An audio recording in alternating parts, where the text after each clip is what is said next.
Our speaker today is Jaime Yassif, who serves as the Vice President of the Nuclear Threat Initiative's Global Biological Policy and Programs Initiative.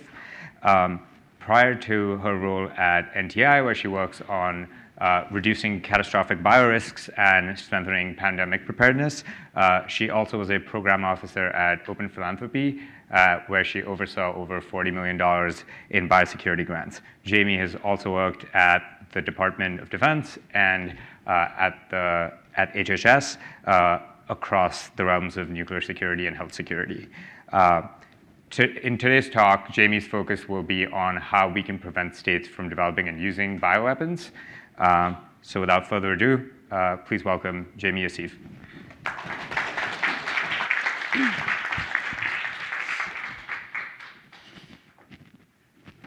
Hi, everyone. Thanks so much for joining, and thanks so much to the organizers for the opportunity to participate. It's always great to come to EA Global. This is my first time at EA Global Bay Area, and I used to live in the Bay, so it feels like home to me here, so it's good to be home. So this is, I think some of you guys may have seen me give talks on biosecurity and other areas about sort of tech governance and how do we avoid exploitation of dual-use bioscience by malicious actors, and that stuff is super important, but that's not what I'm going to talk about today. I'm delving into a relatively new area.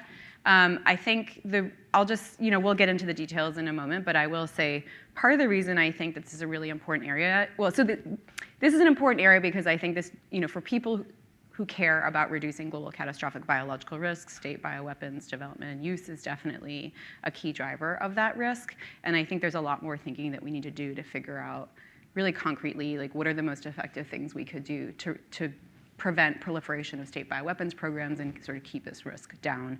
I will note that there's a real glaring absence of a rigorous debate or academic discourse in the community. I mean, if you look at the analogous discourse in the nuclear security community, there are decades of literature, people writing about how you disincentivize states from developing and using nuclear weapons, how do you deter people in academia, in government, in NGOs. Lots of ink has been spilled. But if you look at this space, very little.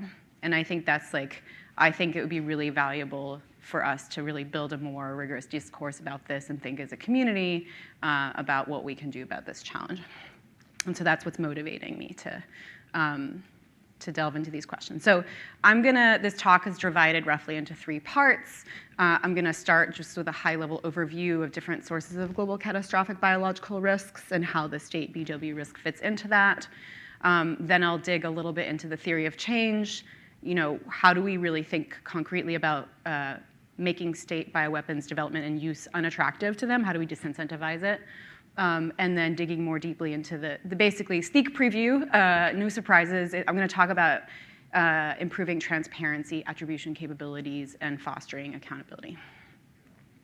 Okay, sources of global catastrophic biological risks. So it's worth just to sort of level set. I mean, I think most people in the room have heard of the term GCBR. For my purposes, this is a definition I tend to use.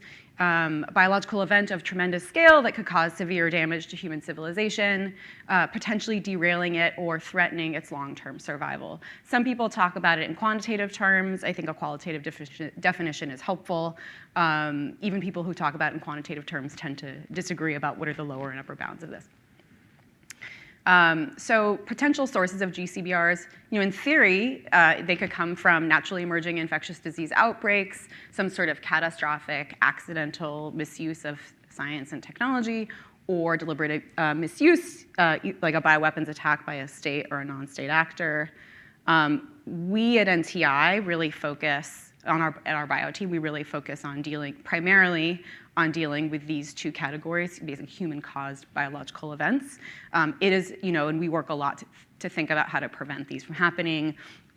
It's not to say that I think like a GCBR from a naturally emerging infectious disease outbreak is impossible. I do happen to hold the view that I think it's less likely than that a naturally emerging infectious disease outbreak is less likely to cause a GCBR than an engineered pathogen. And that's why I make the case that these sources are more likely to lead to a GCBR. Obviously, states can also cause accidents, not just deliberate misuse, and that's part of the risk space. And again, I'm going to focus on states for the purposes of this talk. Okay, so it probably hasn't escaped your attention that this topic has been more in the news lately than it has been in the past. There's been a lot of, I think this community has cared about state bioweapons risks for quite some time and has been focused on it, but it's definitely been in the news more recently just because of the war in Ukraine, all the disinformation from Russia, making allegations that the United States and Ukraine are engaged in illicit bioweapons programs. Some people, there was a period of time where people worried that Russia was pushing out all this disinformation to create cover for they themselves to carry out a covert bioweapons attack. And so I would say the combination of this, and then since that time, Russia has done a lot in the context of the UN system and the Biological Weapons Convention to continue to tell lies about this and trying to use the UN machinery to really make a big deal about this. And so it is, I think, top of mind among a lot of people, this issue set. That combined with the fact that we've been dealing with COVID, I think is really putting bio-risk issues at the top of mind for people, which is, I think, in addition to being dangerous and troubling, it's also creating some political openings to drive change. So in terms of, I think if you want to think about how to prevent states or disincentivize states from pursuing bioweapons, it's really useful to think about what motivates them in the first place. So, one type of motivation is just misperception leading to arms racing dynamics. So if states are worried that their adversaries are pursuing a bioweapons program and maybe have bad information, that could tip them, that could shape their cost-benefit calculus and tip them in, from a place of fear, thinking that maybe they should do that as well, so there isn't some sort of asymmetric dynamic. Then there are also tactical and strategic considerations. So maybe some countries could think that they could use some sort of targeted bioweapons attack with limited reach to achieve objectives, certain political, military, or economic objectives. You could also think of it, some people talk about a bioweapon as a poor person's nuclear weapon. So, getting a nuclear weapon is really hard. The barriers to access are higher. And so perhaps people have posited perhaps some countries that have limited resources might instead resort to getting a bioweapon as a means of deterrence. And then finally, even if a national government doesn't set the policy goal explicitly of developing a biological weapon, perhaps people who've studied political science know that large bureaucracies have irrational outcomes. And so sometimes there's bureaucratic competition for resources, and that can drive irrational outcomes within a large bureaucracy, and that could also lead to certain parts of the bureaucracy going kind of off the reservation and doing things that aren't necessarily in the national interest. So in terms of the kinds of, I've spent some time since I joined NTI asking people, how seriously do you take state bioweapons risks, and what kind of scenarios are you most concerned about? And these are the kinds of answers I got. A lot of people think that some sort of sneaky, deniable gray zone attack is very likely, that states might try to do something covertly and deny accountability to cause damage to their adversary without it tracing back to themselves. Increasingly, people are talking about the possibility that perhaps a state could take advantage of advancing bioscience and biotechnology to carry out some sort of targeted ethnic attack against a certain group. Or there's been a lot of discussion also about economic attack on agriculture or what have you. And then there's always the option that a state could sort of develop a bioweapon as a deterrent without the intent to use it and be overconfident in their biosafety provisions, and there could be an accidental release, and that could have catastrophic global consequences. The other thing I want to stress here is I don't think almost any state probably knows, I don't think there's any country around the world that has a vested interest in creating a global catastrophic biological risk. That's not consistent with rational political or economic or military motivations. I think the kind of risk we're facing here is that in pursuit of these more arguably rational objectives, something could go wrong. There could be an accident, or there could be a belief that there would be a targeted attack, and then in fact, biology is just more complicated than we recognize, and maybe it could spread farther and wider than was intended. So there is significant risk here. Okay. So this talk is not really focused on non-state actors, but I think it's useful to look at the sort of characterization of this space to understand how these are different. I think a lot of times, because this field is underdeveloped, there hasn't been as much structured thinking about the different types of risk that non-state actors versus state actors pose, and they kind of smush them all together and talk. But I actually think because the calculus is really different, the ways that you counter these different kinds of risks is actually really different, and it's constructive to think about, to understand the differences. So I think the issue here with non-state actors is the technical hurdles to engineering pathogens are declining over time. And so it's just getting easier. The barriers to access are lower, and so there are more people who, in theory, if they wanted to, could gain the means to develop and use a dangerous biological weapon. And so that's shaping the capabilities and access to technology consideration. On the intention side, it's possible that a lot of groups weren't really paying attention to bioweapons as an option for pursuing their objectives. But a lot of people have posited, and I think it's plausible, that COVID may have made this worse by highlighting how vulnerable the globe is to pathogens, how just abysmal the national level and global responses have been, and just showing how damaging it can be globally. If you were trying to cause global damage, COVID-19 is quite quite illustrative. And so, and then finally, I think that there's pretty clear evidence that there are a number of non-state actor groups that exist that have apocalyptic objectives. It's reasonable to, you just have to assume that, it's reasonable to assume that they would use biology if given the opportunity. And so really it's about, I think for non-state actors, it's really about constraining capabilities. And that's basically, I think, as we think about these two types of risks, and you want to think about them in a sort of structured way, that's the argument I would make. For states, the best way to stop powerful states with a lot of resources is by making bioweapons development and use unattractive, to shaping their intention. For non-state actors, you should just expect that there are going to be some non-state actors out there that are really hard to, basically nearly impossible to deter, and you basically have to constrain their capabilities. I think on the margins, it may be possible to constrain the capabilities of some states, but I think it's ones that are already under heavy sanctions and have limited resources. I think the most effective way to really prevent state proliferation of bioweapons is by making it unappealing in the first place. Okay. And that's what I'm going to focus on. Okay, so how do we do that? So I think, as I said before, I think there are basically I think there are two kind of levers here. One is for states that just might have misperceptions and incorrect information about what their adversaries are up to, trying to increase transparency and reduce those misperceptions as much as possible to avoid arms racing dynamics that might otherwise result from it. On the other hand, there might be states that it's not really about that. It's just they think that there's some utility, and so it's trying to say there's a cost. There's a cost to doing this, and you want to sort of deny any potential utility and increase the cost. And that's deterrence. So to prevent misperceptions in arms racing, a really important piece of that is transparency. For deterrence, it's for a state to sort of be disincentivized from developing a weapon, they have to believe that they would be caught and they'd be held accountable. So that's common sense.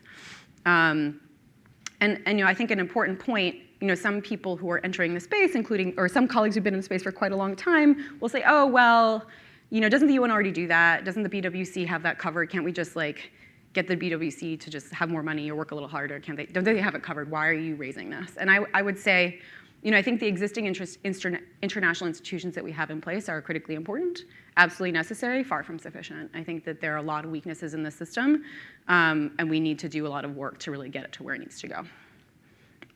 And so I'll sort of use this map that I laid out a moment ago and talk through the pieces that are already in place and what I think some of the weaknesses are. So for transparency, the main measure in place in the context of the BWC is confidence-building measures. And so this is basically, I think some states think it's mandatory, some states think it's optional, but basically countries decide to submit paperwork that describes, there's a form that the BWC has that describes what kind of bioscience research facilities they have, and they outline it and they send it to the BWC. The participation rate in this is kind of low, and also the forms are really out of date, and so they're not really useful information for these purposes, and also there's no real mechanism that the BWC can actually use to act on that information. So it's kind of there are a lot of issues with it. Then there's voluntary peer review. So a number of BWC states parties have said, we can do better. Let's voluntarily open up our sites to visits from foreign diplomats to show that we're transparent and try to build some confidence. I think that's a really great program. I think there's a lot of room to build on it. It is very much a coalition of the willing. And I think it's not quite as robust as it could be, but there's an opportunity to expand on it.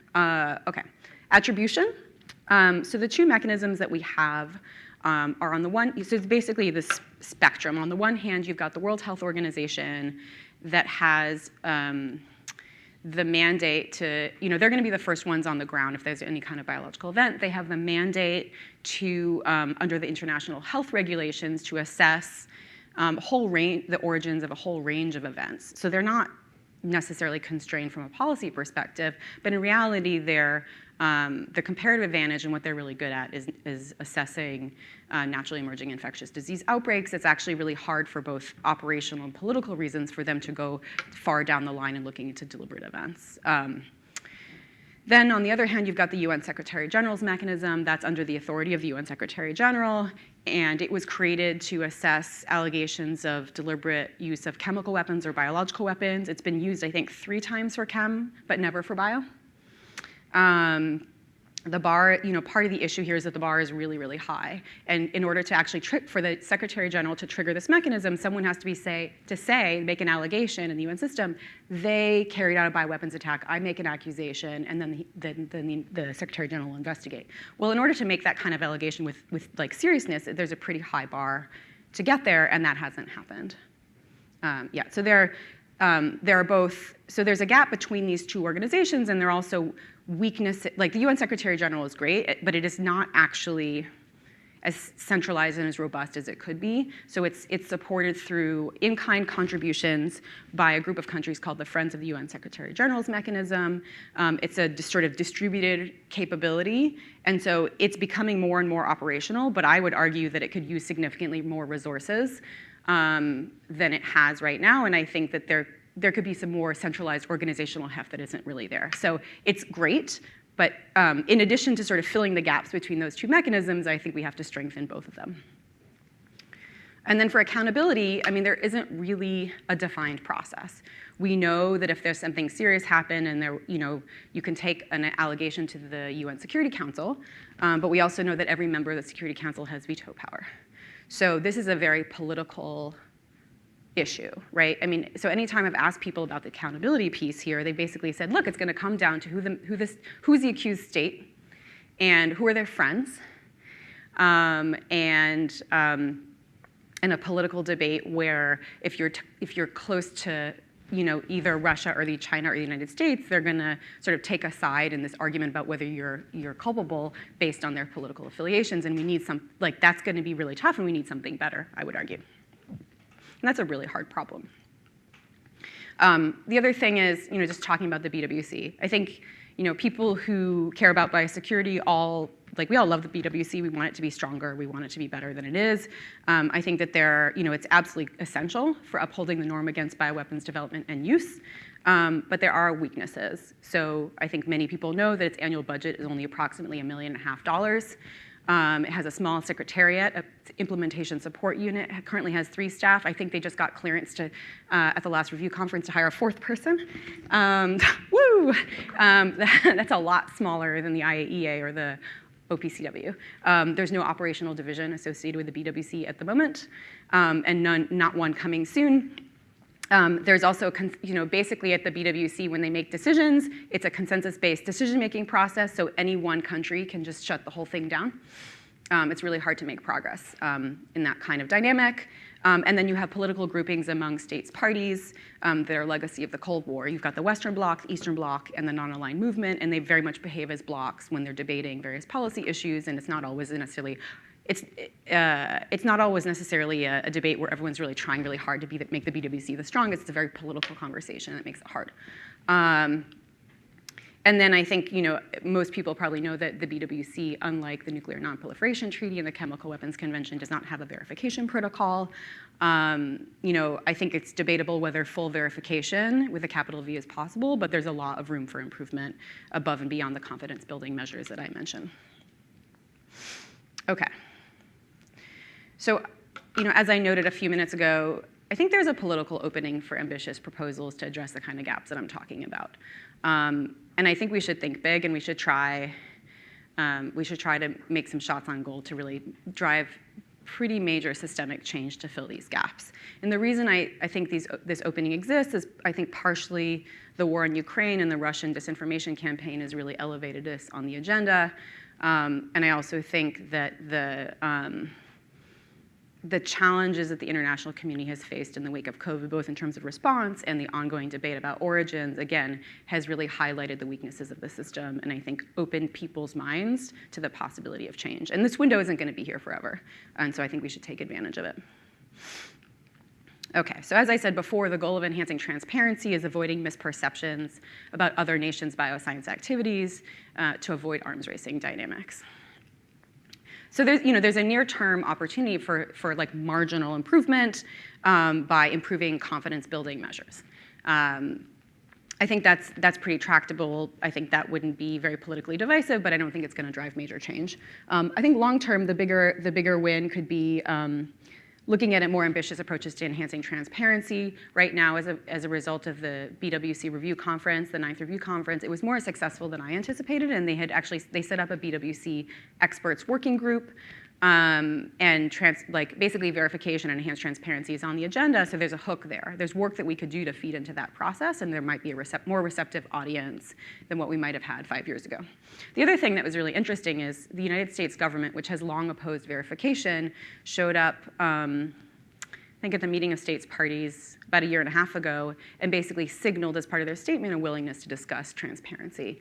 And a lot of people perceive that US objections to this discussion were a major political obstacle, and so by doing that, that also created a lot of enthusiasm, momentum, and openness to this.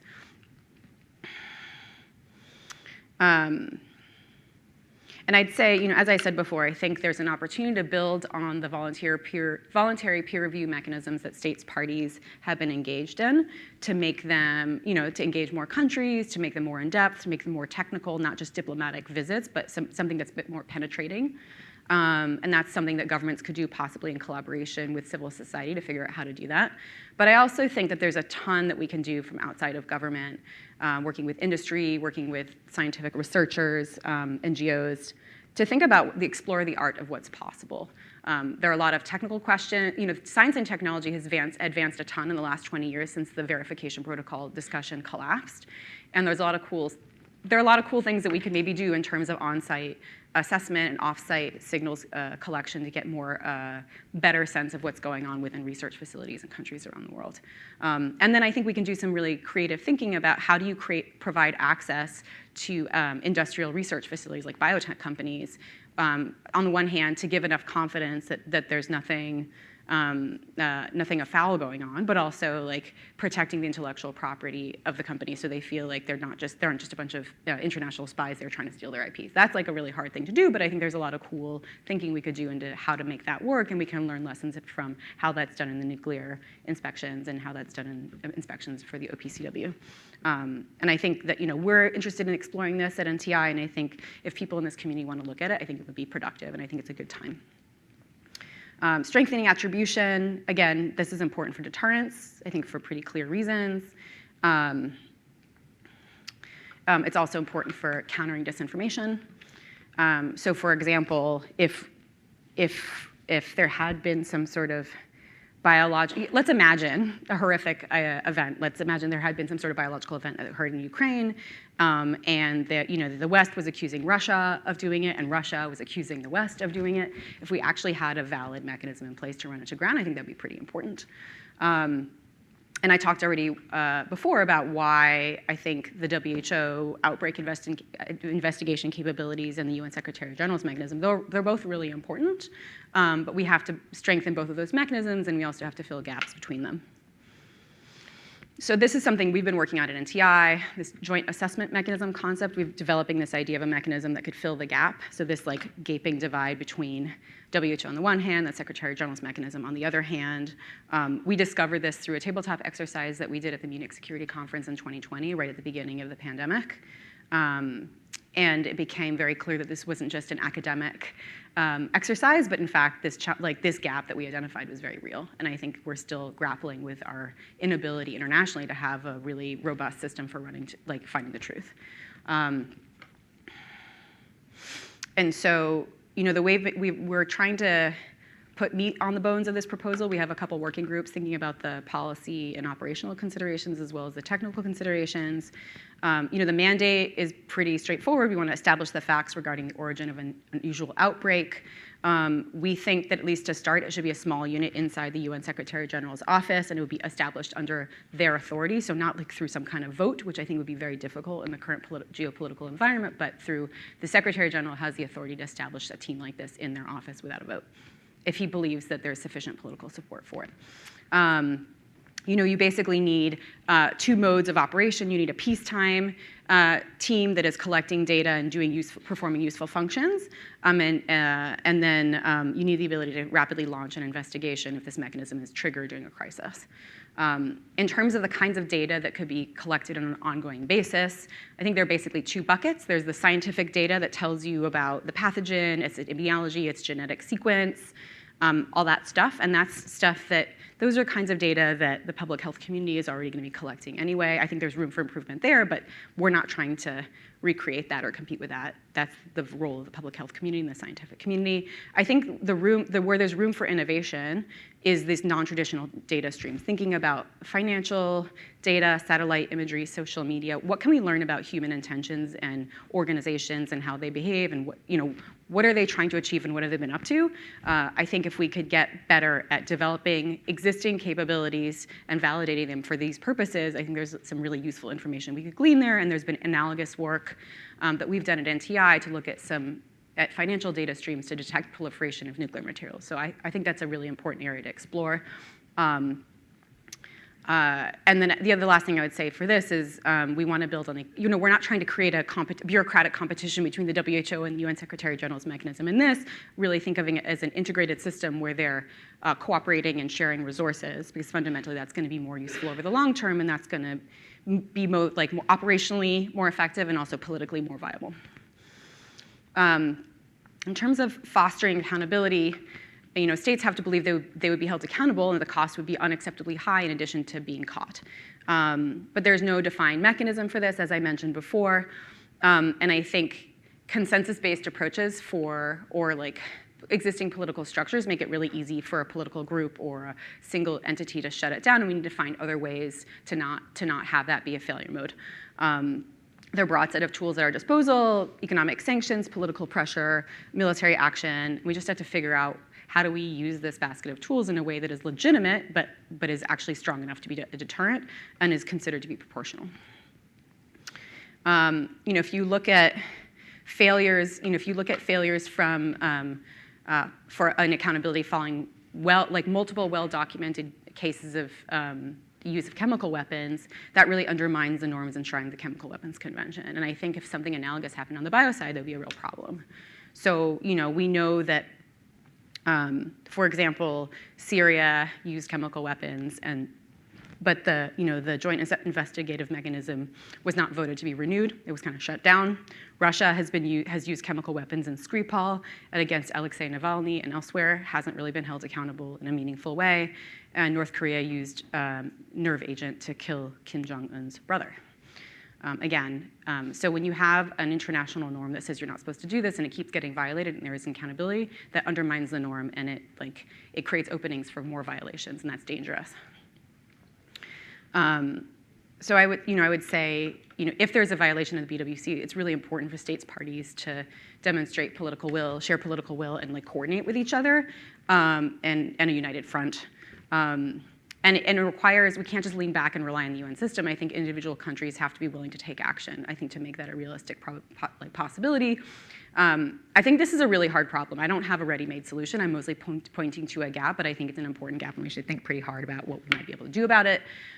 There's an interesting model in the form of the International Partnership Against Impunity for the Use of Chemical Weapons. It's a group of, I think, several dozen countries that have basically declared that they have a zero-tolerance policy for chemical weapons use, and they're coordinating on this.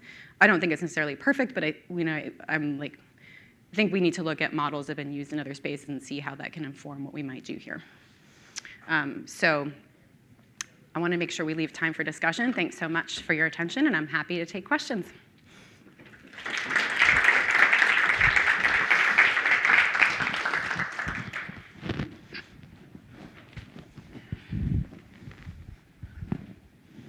Thanks, Jamie. Thanks for your talk. I think we'll prioritize questions that came in that had to do with sort of work that might be useful, and like specifically how people in this community or in this room can contribute to that effort.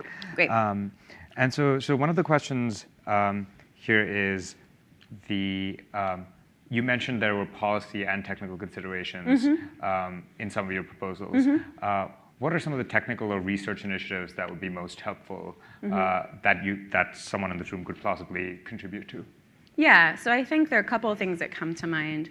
And so first of all, I should have flagged this earlier. I think there's some work that has already happened in this community looking at whether or not we can look at the genetic sequences of pathogens and detect whether they've been engineered. I think that's like awesome. And I think a number of people in this community have been involved in advancing that work, and that's exactly the kind of work that we need to continue to do. So that's a classic example. But there are other things that could be done. So for the joint assessment mechanism, I mentioned that there are all these non-traditional data streams. I think that there's a ton of interesting technical work that could be done there. How can we look at open source and publicly available data sources that aren't tied to pathogens per se, and figure out how can we use that to understand the capabilities, behaviors, and intentions of key actors that might be involved in some, that have the capability to do something nasty, and make sure that we have reasonable confidence that they're not, and that we might be able to detect something if there were unusual activity. So the kinds of things I have in mind. So for example, there was some really interesting work early on in COVID. There were some scientists that used satellite imagery to look at the number of cars that were parked around various hospitals in Wuhan. And they basically said, this indicates that maybe there was something going, it's not like pointing to any sort of foul play, but it does show that there was more activity at the hospitals in Wuhan than we might have been led to believe based on the information that we're circulating. I think looking at satellite imagery to sort of learn new things about how humans are moving and acting is a really important area to explore, and I think there's a lot we could do there. Another example is, NTI did a project with a group called C4ADS, and they were asking the question of whether they could look at financial data streams to detect proliferation of nuclear materials. So they basically took financial data. I think they used some sort of deep learning-based analysis, and they showed actually proof of principle that they could use that kind of approach. And so I'd be really interested in exploring whether you could look at financial data flows in the biospace and see what kind of activities you could detect. So those are some examples. I think and that kind of open source analysis, I think, is useful for the specific context of the joint assessment mechanism. It might be useful for verification. It might be useful for open source intelligence. I think it's robustly good and worth exploring. In terms of verification, I think there's also some really interesting technical questions. How do we conduct on-site visits? What kind of samples or data should we collect in order to assess what's going on if we detect dual-use bioscience research going on?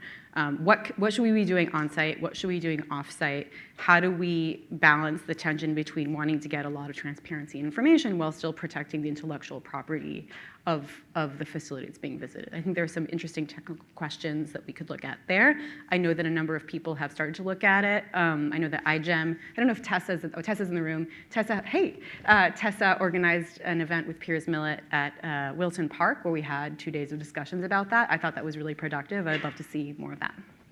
Yeah, this is a slight digression, but since we're on the topic of dual-use research, could you speak more broadly on how that poses a challenge to the element of transparency that we need to see?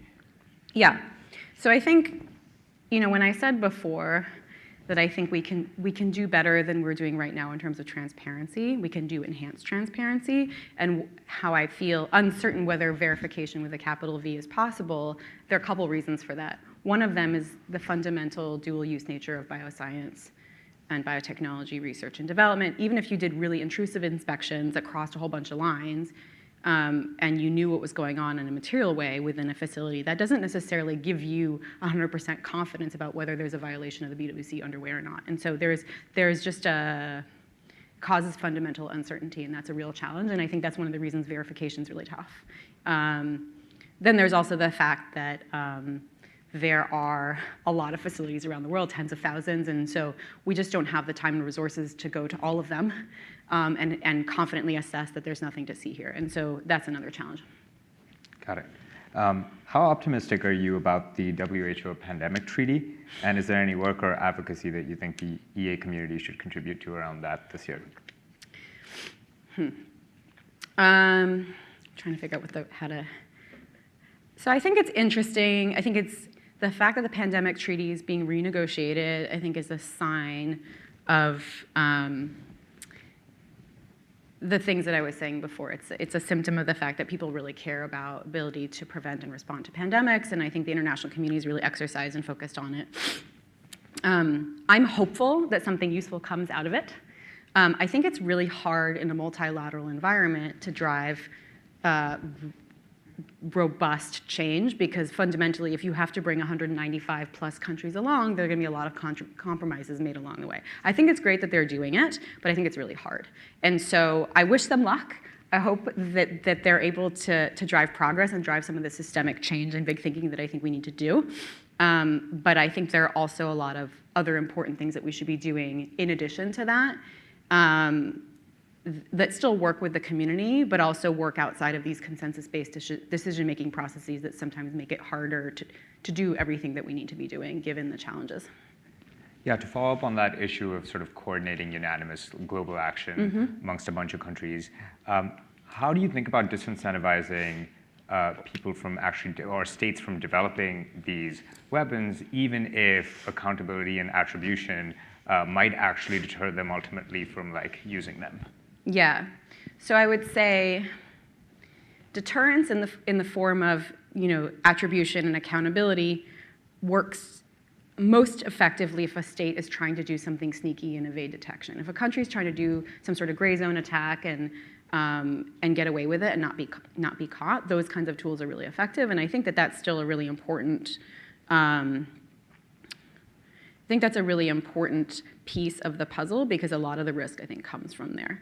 But I also think that we have to get better at making countries understand that they might get caught even if they're just developing a covert weapons capability in violation of the convention without necessarily the intention to use it or holding it in reserve or some. And I think an important piece of that, in addition to everything else I said, is intelligence. I think we have to have much better biosecurity intelligence capabilities than we do have right now, and higher confidence that if something like that were happening, we would detect it. And I'm really hopeful that governments place a higher priority on that work. And I also think it's interesting to explore the question of open source intelligence and what does that have to offer for this space. So the answer is intelligence, but also I guess that gets us back to one of the issues that you referred to in your talk, which is the ability or the willingness of countries to actually do something about that intelligence and enforce these standards. Wanted to see if you have anything more to say substantively on kind of ideas you might have or things that we might be able to do to just see more intent from players on the global scene. Meaning like countries demonstrating resolve to actually take action? Yeah, as opposed to the case that you alluded to with the chemical weapons. Yeah, I mean, I think the challenges that I highlighted in sort of providing accountability for violations of the Chemical Weapons Convention are a big red flag, and I think that we need to, if we're serious about preventing development and use of bioweapons, we have to do better than that. I think it's a really hard problem, but I do think that in order for deterrence to be effective against development and use, countries really need to signal resolve to actually take action, and we have to have something more in place structurally than we have right now. I've got another one that brings us back to sort of the realm of what people could do. Is there room to build evidence of GCBR accident potential to dissuade states from bioweapons development? Oh, so you're basically saying, can you show that it's actually really risky to develop a nasty biological capability, and there could be an accident, and maybe you're underestimating that risk, and it could like destroy the world, and therefore. I think that is the intent behind the question. Whoever asked it can. That's an interesting idea. I mean, I think that's, you know, conceptually it reminds me a lot of the kind of work that's been done in other domains, including in nuclear work, where even countries that don't necessarily get along, even the United States and Russia during the height of the Cold War, there were still track 2 discussions among scientists about how we can engage in nuclear arms control, because fundamentally we have a shared interest in not obliterating the planet that we share. And so given, I think those kinds of arguments were used in that case, and it sounds like that's a similar kind of argument you could use in this context, appealing to shared interests. Even if you don't agree on like 99% of things with your adversary, you can agree on the fact that we have one planet that we want to live in and we don't want to destroy it, and let's just make sure that we at least don't make unforced errors that hold everyone at risk. So I think it's an interesting idea, and has some conceptual precedent in other domains. Yeah, and since you worked in nuclear security as well, this might be interesting. Are there any concrete lessons to draw from inspections done by the IAEA or the nuclear industry? I think they're really different.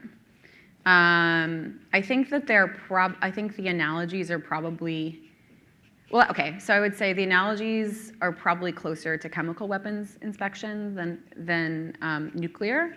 But I will say, I think there's one concept that I think is really interesting, which is this idea of shrouding, which is, or like, I think it's called managed access, where when there are third parties that come into a facility to sort of do verification, so there are 2 kinds of visits. There are safeguards for countries that are non-nuclear weapon states, making sure that they're not diverting fissile material from a civilian facility to nuclear weapons, and then there are actual, I think there's like various transparency measures that are part of arms control regimes where nuclear weapon states will visit each other's sites and make sure that they're sticking to the count that they said that they weren't going to exceed the numbers or exceed the parameters that they had agreed to in their treaty.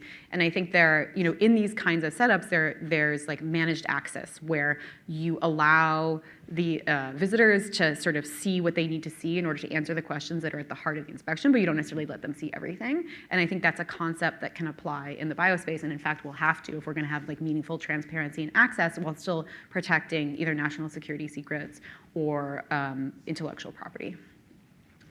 But I will say that what's different is that part of the reason it doesn't translate very easily is just they're just like 1, 2, or 3 orders of magnitude more facilities that we would have to visit on a for some sort of biotransparency regime as compared to nuclear facilities are just very limited in number, and so it's a much more tractable problem for that reason. And then nuclear materials are just finite in quantity, whereas biological materials are potentially infinite. You can grow them and replicate them. So there are properties that make them really qualitatively different. And I guess this points to sort of the need for innovation in terms of analyzing things like financial data or other tools that we could use to sort of uncover. Yeah, I mean, I think, so, I mean, nuclear weapons are very separate from the economy, whereas biology is fundamentally embedded in the economy, and in fact, biology is being used to build the bioeconomy, and so it's a radically different dynamic, and so we have to think outside the box. If we're gonna think about something that is underpinning our economy that is being used for all these beneficial purposes, and is dual use and highly distributed, how do we like watch that and make sure that it's not being exploited? That's really different from nuclear weapons, which are really inside classified programs, are really contained and separate. So that's a way in which it's totally different, and that's why we have to use different kinds of tools. And could you speak a little bit about that problem of, and this does relate to dual use in a way, but in a slightly different dimension, which is especially for developing countries that do see this as essential research to sort of, or potentially lucrative research of bioscience, and how that might intertwine with the problem of inspection or regulating certain types of dual use research. Yeah, so I think that's a really important point. I think, and this is something that we talk up when we talk about, so in addition to this work that I'm describing about sort of shaping intentions of states and making bioweapons unattractive, we talk a lot about how we safeguard bioscience and biotechnology to prevent exploitation. And when we talk about that, we always in the same breath say like it has tremendous upside potential, it can drive public health benefits, and advance medicine, it can drive economic development, it can help us combat climate change. And so we want to make sure that we can benefit from all that while still safeguarding. And that's critical. If you don't acknowledge the upside of the science and technology, you have a really hard time bringing on side the people that you need to bring on side. And in fact, I think the Global South is really focused on economic development, which makes a lot of sense, and we of course fully support it. And biology is a way to help them do that. And we have to.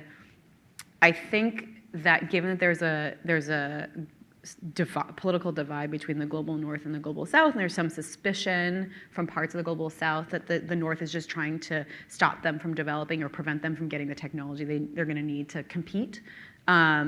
I think we have to do everything we can to avoid that misperception.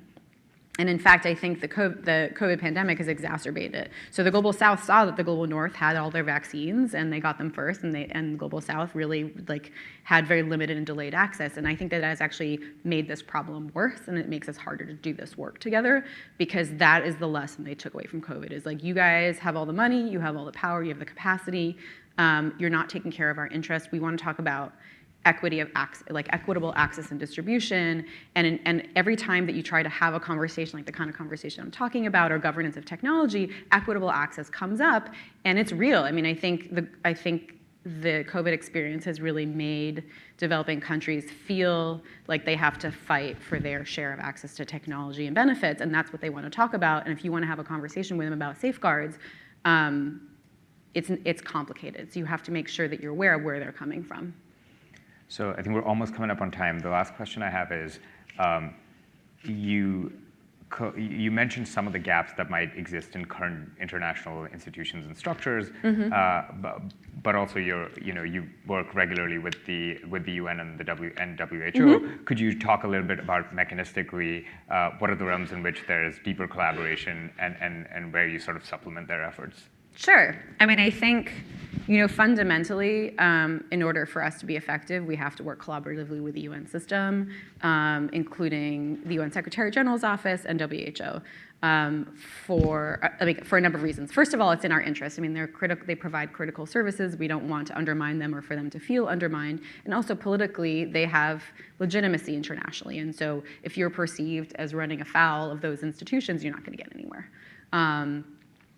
And so I think a lot of the work that we do is designed to really strengthen those really important institutions. So, for example, if we're going to tackle as a community or with an organization work to come up with ideas about how we can enhance transparency, one thing we could do, given that there's this working group that's going on right now during the BWC intercessional process, if we as a community could show up and say, hey, you guys want to talk about enhanced transparency, here are a bunch of ideas. We put in a lot of hours, and we figured out some proposals.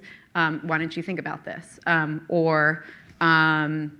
The WHO just put out their global guidance framework for oversight of dual-use bioscience research.